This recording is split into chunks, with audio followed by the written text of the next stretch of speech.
Hi students, మనం part 1 mental ability NMMS టెస్ట్లో first 1-2 questions చూస్తూ ఉన్నాము. 5th క్వశ్చన్ చూడండి. 24, 15, 40, 25. అయితే ఇక్కడున్న గుర్తులు తప్పు కాబట్టి కింద ఆప్షన్స్ ఒకసారి గమనిస్తే మొదటి దానికి మైనస్ ఉంది. మైనస్ చేసామంటే 24 మైనస్ 15 అంటే 9 వస్తుంది. సో తర్వాత వెంటనే ఇంటూ ఉంది. 9 4 జా 36 కాబట్టి ఈక్వల్ కాదు. సెకండ్ ఆప్షన్ రెండు ప్లస్లే ఉన్నాయి. సో ప్లస్ చేస్తే 24, 15, 39, 79 అవుద్ది, ఈక్వల్ కాదు. థర్డ్ ఆప్షన్ వచ్చి ఈక్వల్ టు తీసుకున్నాము. 15 4 జా 600 డివైడెడ్ బై 25. ఈ ఆప్షన్ సరిపోయేటట్టుంది, చూద్దాం ఒకసారి. 24 ఈక్వల్ టు తీసుకోమన్నాడు.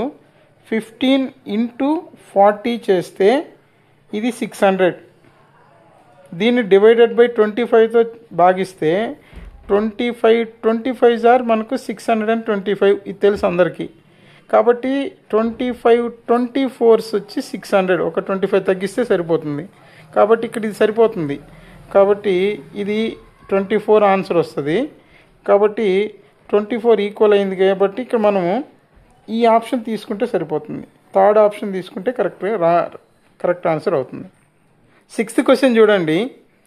37 ప్లస్ 73 యాడ్ చేస్తే 110 అవుతుంది.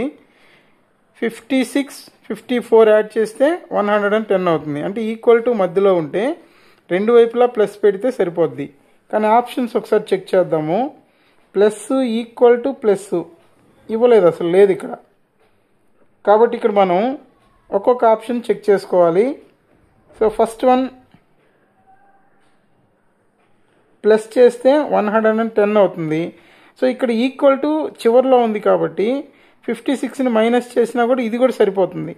అంటే ఇందాక మనకు ఇటువైపు 110 వచ్చింది, ఇటువైపు కూడినా కూడా 110 వచ్చింది. సో 56ని యువతలు తీసుకొస్తే 110లోంచి 56 మైనస్ చేస్తే 54 సరిపోద్ది. అంటే ఇది ఫస్ట్ యాడ్ చేసాము, తర్వాత మైనస్ చేసాము, తర్వాత ఈక్వల్ టు చేసాము. సో ఫస్ట్ ఆప్షన్ కరెక్ట్ అవుతుంది.